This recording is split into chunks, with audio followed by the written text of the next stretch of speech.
16h-18h sur Europe 1, Historiquement Vôtre. Stéphane Bern. Chaque après-midi dans Historiquement Vôtre vient ce moment de l'émission où je ne contrôle plus rien. C'est Burn to be Alive. Oh, le concept est simple, hein. Je pose des questions, vous répondez, et là je me dis que j'aurais dû déposer ce concept, je serais riche aujourd'hui. Allez, jouons à Burn to be Alive.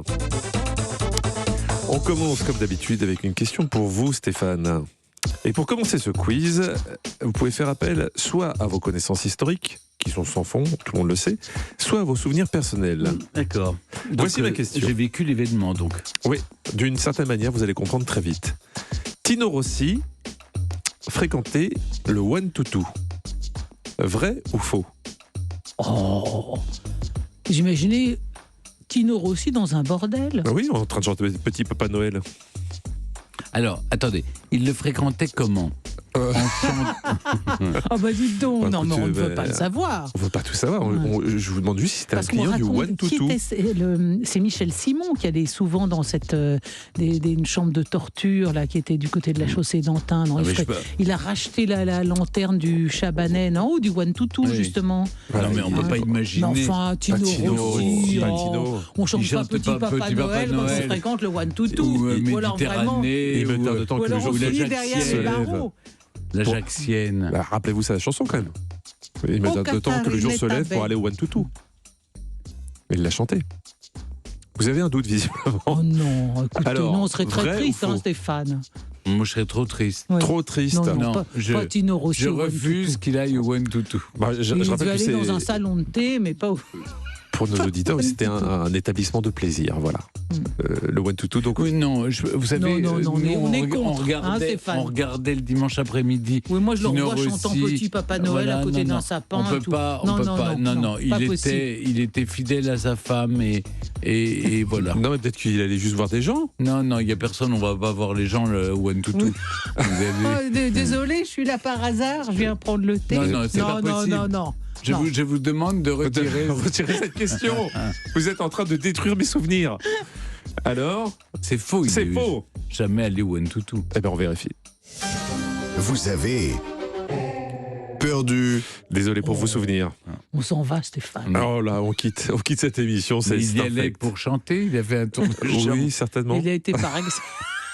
D'abord, comment vous le savez qu'il allait au One-Two-Two? Mais parce qu'il faisait partie des fidèles du One-Two-Two. Des fidèles clients. Tino Rossi. À l'instar de Jean Gabin, Mistinguett, Edith Piaf et Stéphane Bern. Ah non. Ah si. Je sais même pas où c'est le One-Two-Two. Oh, allez, dites la vérité. Au 122. C'est au 122. C'est au 122. Bah oui, One-Two-Two, je vous remercie. Et donc, c'était un des clients. Alors, non.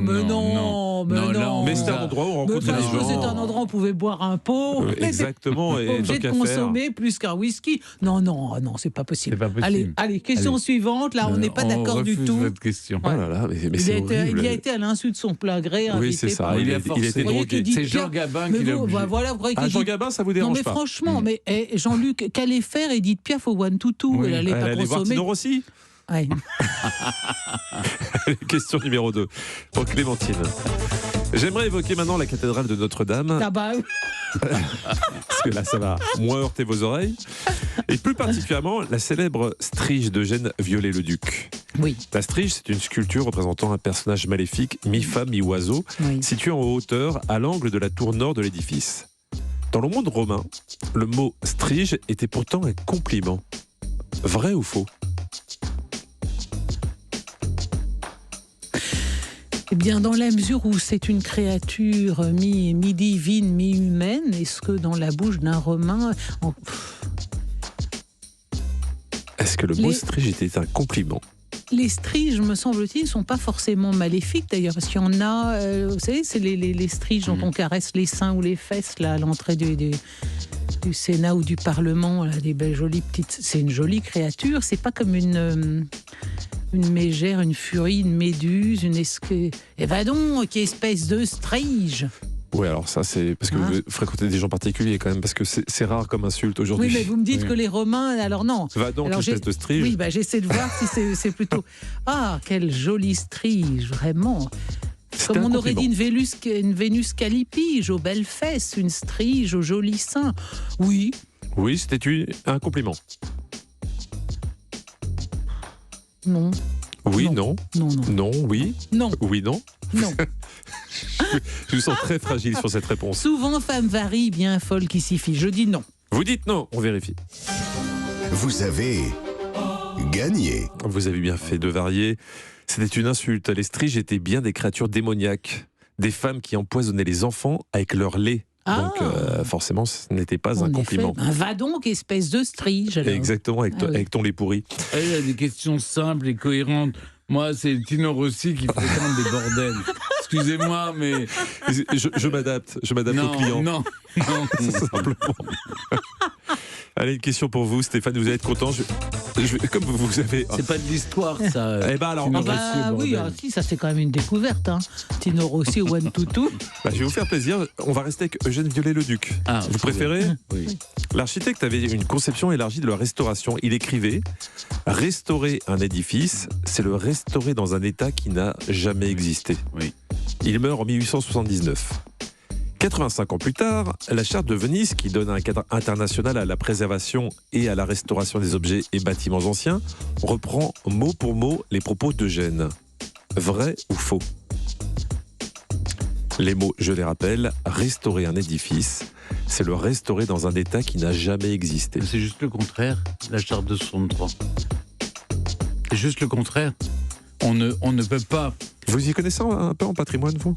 un petit peu, mais la charte de 63, c'est justement, on doit restaurer dans l'état d'origine et de ne pas dénaturer ce qui avait été prévu à l'origine. On restaure dans son état de classement d'origine. Donc vous dites, C'est faux. on vérifie. Vous avez gagné. Vous avez tout dit. Là, vraiment, vous, Alors vous là- jouiez gros, hein, parce que déjà Ouais. sur Tino Rossi Ouais, ou là, je Lupanard, là, mais là, si vous Non, mais je étiez suis pas planté... spécialisé du panard, quand même. Non, mais de Tino Rossi, oui. Oui. Vous avez fait comme le guide du routard du lupanard. Mais non, pas du tout. Mais si, voyons. Je pensais tout connaître de... Je pense à son fils, Laurent, qui écoute l'émission. Il a écouté l'émission. Quand je pense que papa allait One Tutu avec Edith Piaf. C'est ça. En tout cas, bravo Stéphane, vous m'avez Rassurez-moi, impressionné. le général de Gaulle, il n'y est jamais allé. Oh, bah, bien sûr que Non. si. Moi, j'ai même un document Ah signé non, de sa c'est- main où il autorise l'ouverture d'un bordel militaire de campagne. Et puis on dit que, oh, bah, si, Il y a- certainement, il est. Alors, il a peut-être pas été One Ouais. Tutu, mais enfin, Il y il allait a dû avec l'abbé fréquenter Pierre. d'autres établissements. Vous, le Dans sa général folle de jeunesse. Gaulle. Bon, écoutez, vous le prenez pourquoi pour un pisse Ah, non, froid non. Enfin, Ah écoutez. ben non, non. Pour pas- être général, on n'en est pas moins homme. Vous Bon, voyez pas allez, que vous allez-y, êtes en là. train de détruire tous ces idéaux. Bah non, Tous mes héros ça va dans être De Gaulle au Tino Chabanais, ma Rossi. question. C'est ça. Ah bah, Tous les héros de Stéphane, Tino Rossi, Vas-y, Pierre le général de Gaulle. tous au One Tutu. j'ai essayé d'équilibrer. Vous avez une question sur Viollet-le-Duc. Bon. Et maintenant, une question prostitution pour Clémentine. Ah Ah, oui. bah bon. La prostitution en France a connu des périodes répressives comparables à celles que nous vivons actuellement. Ainsi, en 1684, Louis XIV la combat de toutes ses forces. Un peu aussi parce que les maladies vénériennes touchant les ouvriers, cela retardait les travaux à Versailles. Les prostituées officiaient au bois, mais aussi dans des hôtels. Au-dessus des hôtels où on l'a pratiqué, on laissait une branche de gui. Vrai ou faux ?